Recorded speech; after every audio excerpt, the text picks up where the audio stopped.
Welcome back, everybody. Welcome back to another video, and here we are going to be ranking every wide receiver one in the NFL right now. So every team's starting receiver will be ranked, and thank you guys so much for supporting. Thank you guys so much for watching all the videos that I'm throwing out here, and happy Halloween. It is officially Halloween now, so things are getting quite spooky. Coming in at number 32, and certainly not the least on our list, Xavier Legette. We just haven't seen as much from him as we have the other receivers on this list. Maybe number 31's in the same boat. In fact, 31 is definitely in the same boat. But Xavier Legette is definitely an entertaining player, definitely a fun player to watch.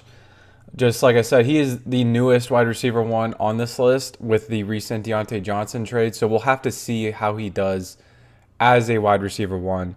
But in 8 games so far, he's put up 22 catches on 35 targets for 211 yards and 3 touchdowns. And previously, obviously, we had Deontay Johnson as their wide receiver one. Coming in at number 31, we have Demario Douglas from the New England Patriots. I probably cycled through like 3 different receivers for this. I think at the beginning of the year, I infamously had Kendrick Bourne, and I had him above Malik Neighbors. And then I think I updated the list, and it was, I can't remember his name. KJ Osborne. Now it's Demario Douglas. I don't really even know who the wide receiver one is in New England, but Demario has looked the best. In 8 games so far, he's put up 28 catches on 39 targets for 271 yards and 1 touchdown. And looks like he's Drake May's number 1 option when he's in. Coming in at number 30, we have another new wide receiver one in Jerry Jeudy for the Cleveland Browns with the recent Amari Cooper trade. In 8 games so far, he's put up 26 catches on 50 targets for 345 receiving yards and 1 receiving touchdown. And previously, we did not have him ranked. I think Amari Cooper was probably around like the. Actually, you'll see when we talk about Amari here pretty soon. But yeah, I think he's played 1 or 2 games as a wide receiver one. I think just 1 game, and he's looked pretty good, especially with Jameis Winston. So he'll probably go up this list. I'd say a couple spots by the end of the year. Coming in at number 29, we have Calvin Ridley, who is our first receiver, or our first receiver on this list that did have a previous ranking. He does drop 6 spots. He was previously ranked 23rd. In 7 games this year, he's put up 22 catches for 51 targets for 326 receiving yards and a touchdown. And it's not so much Calvin Ridley being disappointing. It is the quarterback play just being atrocious. So I wouldn't really think too hard about this. Calvin Ridley is still a pretty good receiver. And I will say he had a pretty good game against the Lions in a horrible loss. Coming in at number 28, we have Courtland Sutton from the Denver Broncos. And in 8 games this year, he's put up 29 catches for 58 targets. Sorry, I'm getting used to saying these stat lines because they're so different from the quarterbacks. For 377 receiving yards and 2 touchdowns. We previously had him 29th, so he rises up a spot, but pretty much looking like how we thought he was going to look. But Bo Nix has been a lot better, so he might be jumping up a couple spots on this list by the end of the year. Coming in at number 27, we have the man himself, Amari Cooper from the Buffalo Bills. He did get traded 2 weeks ago to the Bills from the Browns, and in 8 games so far this year between the two teams, he's had 29 catches on 60 targets. 29 catches on 60 targets. That is how bad Deshaun Watson was this year. For 319 yards and 3 touchdowns. Previously, we had him 19th in the top 20. He does drop 8 spots to number 27. I do think he'll jump up a couple spots, though, with Josh Allen. Coming in at number 26, we have DeAndre Hopkins from the Kansas City Chiefs.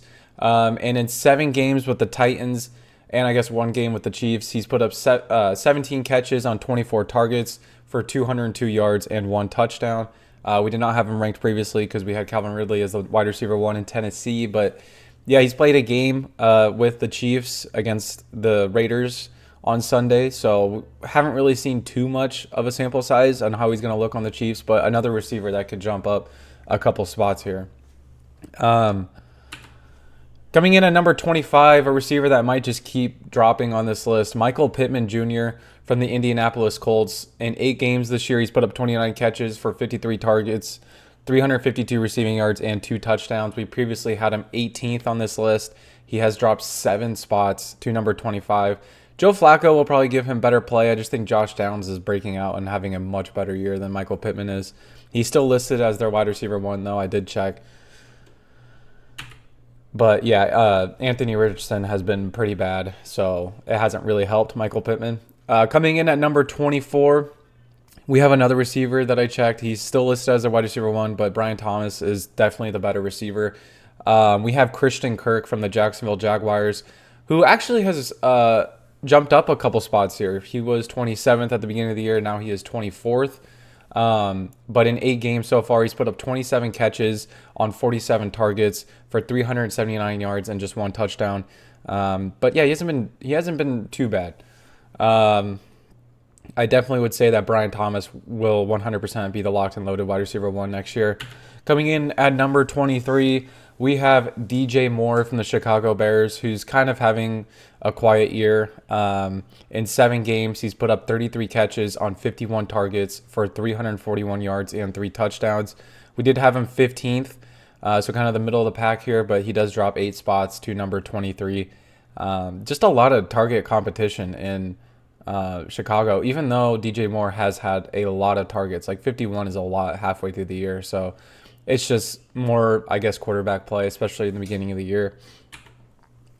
Coming in at number 22, speaking of quarterback play, bringing a guy down, oh my gosh. Tyreek Hill has not been having a fun year. In 7 games, which 5 of those were without Tua, or 4 of those were without Tua, he's put up 30 catches on 51 targets for 366 yards and 1 touchdown.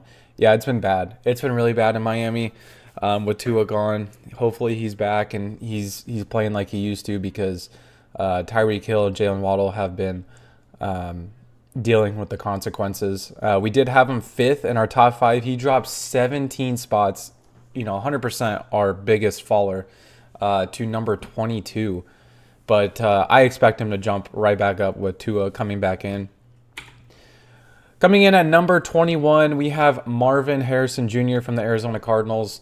And in 8 games so far, he's put up 26 catches on 50 targets for 411 yards and 5 touchdowns. He does have 5 touchdowns, which I thought was surprising. I didn't know he scored that many times. But we had him 22nd before the season. He jumps up 1 spot, so right around where we had him. But we need to see the Marvin Harrison real breakout. He is having actually a pretty decent year, but I think it could be better. And Kyler just needs to give him the ball more. Coming in at number 20, we have a new wide receiver 1 here, and a guy who's actually kind of having a decent year, in Jacoby Myers from the Las Vegas Raiders. He's missed a couple games, but in 6 games so far, he's put up 31 catches on 43 targets for 325 yards and 2 touchdowns. So playing 2 less games than Marvin Harrison Jr., but he's actually having a pretty good year. He had a great game against the Chiefs, and yeah, I would say that he's having an underrated year. We obviously didn't have him ranked before because Davante Adams was the wide receiver 1, but he jumps into that slot with Davante Adams getting shipped off to New York.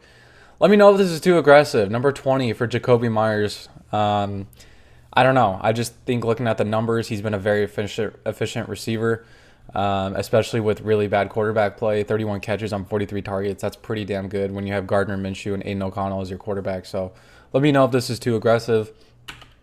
Coming in at number 19, we have another rookie in Ladd McConkey, who I never thought I'd rank above Marvin Harrison, but he has been really, really good this year. In 7 games, he's put up 30 catches on 45 targets for 376 receiving yards and 4 receiving touchdowns. We did not have him ranked before because we had Joshua Palmer as their wide receiver 1, which is who was listed as their wide receiver 1 before the season started. But yeah, I'm going to have Ladd above Marvin Harrison here. He's been Justin Herbert's number 1 option, and he's been very, very impressive so far. And coming in at number 18, we have a guy who dropped quite a bit, and Deebo Samuel from the San Francisco 49ers. Kind of a weird year for the 49ers right now, and you can tell that Deebo's usually a little bit better when Christian McCaffrey is in, or at least more efficient. But in 7 games, he's put up 24 catches on 39 targets for 406 receiving yards and a touchdown. Now, obviously, I probably should have put his rushing numbers because Deebo Samuel is, out of every receiver on this list, probably the one who's going to have the best rushing numbers, but I didn't include it. Brandon Ayuk is done for the year with a torn ACL, so there's a good chance that Deebo sees a lot more just raw numbers, but is the efficiency going to be there? I'm not too sure. But we did have him 8th in our top 10. He drops 10 spots to number 18. Coming in at number 17, we have George Pickens. I would like to throw it out there that this year George Kittle's probably been the 49ers wide receiver 1, to be honest. But that's a whole other discussion. But coming in at number 17, we have George Pickens from the Steelers. And in 8 games this year, he's put up 35 catches on 58 targets for 548 yards and 1 touchdown. I'm surprised he's only had 1 touchdown in those 8 games. But Russell Wilson coming in, I think this passing offense will be a lot more, electric, a lot more fun to watch. And I think George Pickens will reap the benefits of that. We did have him 20th. He jumps up 3 spots, but I could very well see him jumping up even more on this list. Coming in at number 16, we have Davante Adams from the New York Jets, a new New York Jet. In 5 games this year, he's put up 25 catches on 42 targets for 293 yards and a touchdown. So he's only played 5 games. He's been dealing with injuries, aka not wanting to play for the Raiders, which is totally understandable. But we did have him 7th in the top 10. He drops 9 spots to number 16, and I could see him dropping even more. This Jets team does not look good right now, and I would say, because Davante Adams is listed as their wide receiver 1, but I'd say Garrett Wilson has been playing better, a lot better than Davante Adams has this year. Coming in at number 15, we have Chris Olave from the New Orleans Saints, and in 7 games, he's put up 31 catches on 43 targets for 387 yards and 1 touchdown.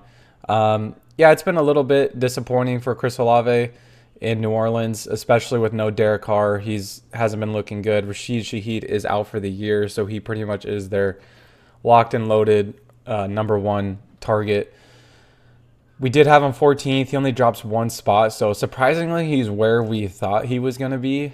But I definitely didn't think that it was going to be this bad. Coming in at number 14, we have Jaden Reed from the Green Bay Packers. And in 8 games, he's looked really good. He's had 31 catches on 41 targets for 507 yards and 3 touchdowns. We did not have him ranked before because Christian Watson was listed as their wide receiver 1. But Jaden Reed's definitely taken that spot over, and he's looked really good as Jordan Love's number 1 option. And the Packers look good in general. Coming in at number 13, we have Mike Evans from the Tampa Bay Buccaneers. I would have made a case to put Chris Godwin here before he got hurt for the rest of the year, but I'm pretty sure Mike Evans is coming back this season with his hamstring injury. But in 7 games, he's put up 26 catches on 45 targets for 335 yards and 6 touchdowns. 6 touchdowns. This dude is just a touchdown magnet. We did have him 13th, so literally right where we thought he was going to be. But yeah, hopefully he comes back and plays some more football with Baker this year.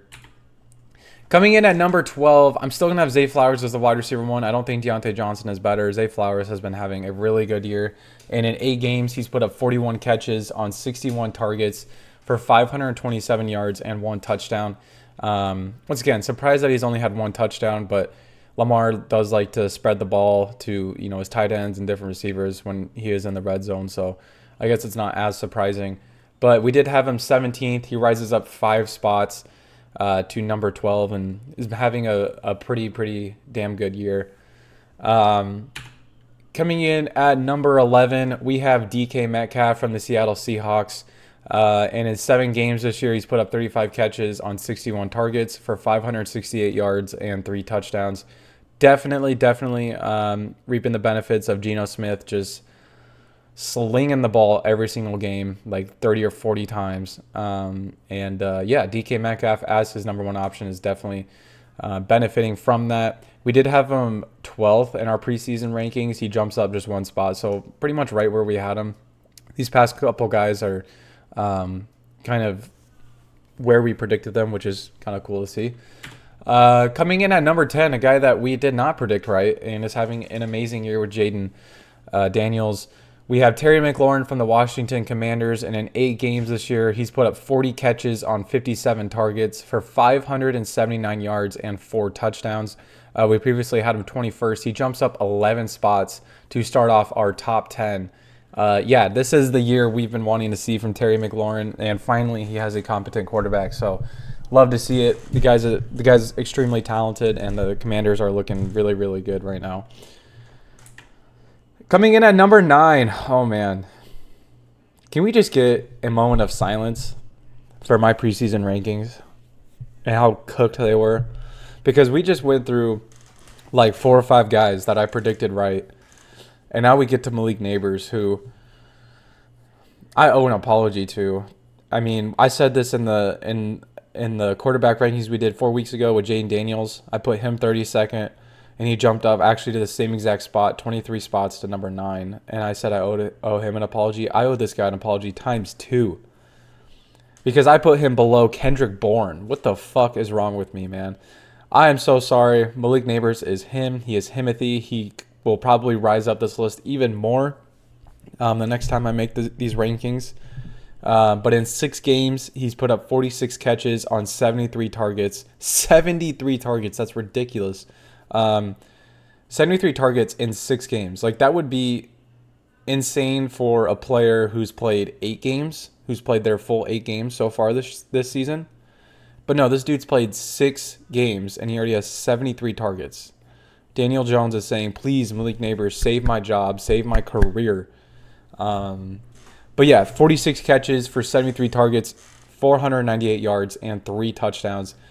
And oh my gosh, you already know where we had him. This is embarrassing, but let's move past this. And I'll own up to my faults. I will.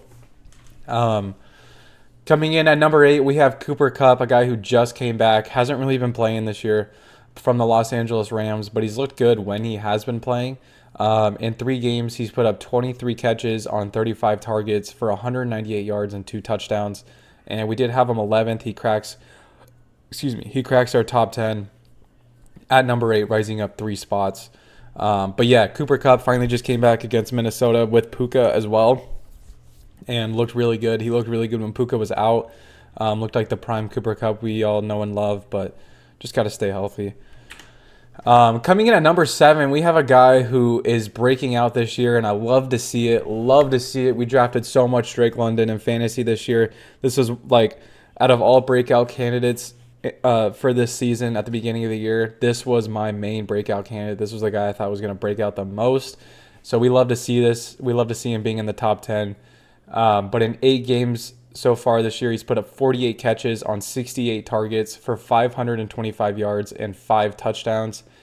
We had him 16th just to be safe, like the middle of the pack, but he's risen up 9 spots to number 7 and just looking really good with an elite quarterback in Kirk Cousins. Like I said, just love to see it. Coming in at number 6, we have Amon-Ra St. Brown, who's just quietly being the elite self that he is. I don't even know if that made sense.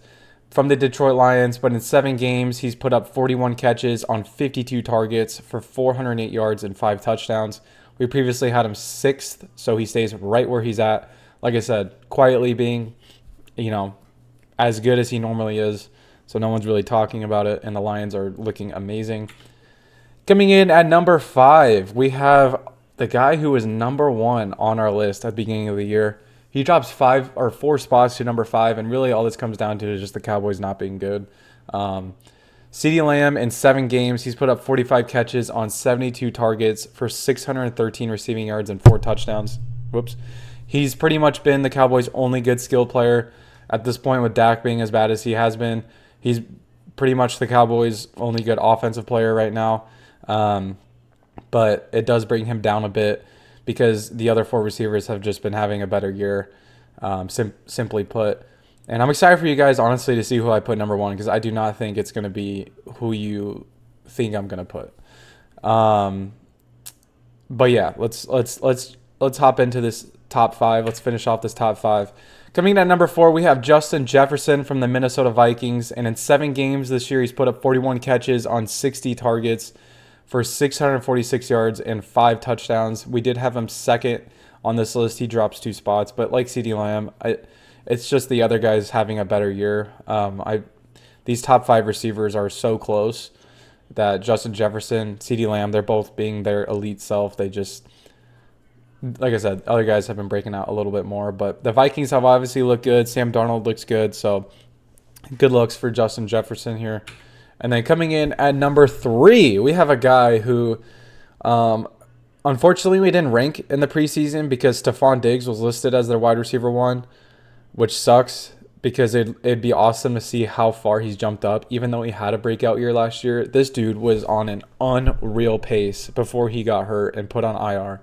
Nico Collins, in 5 games from the Houston Texans, put up 32 catches on 45 targets for 567 yards and 3 touchdowns.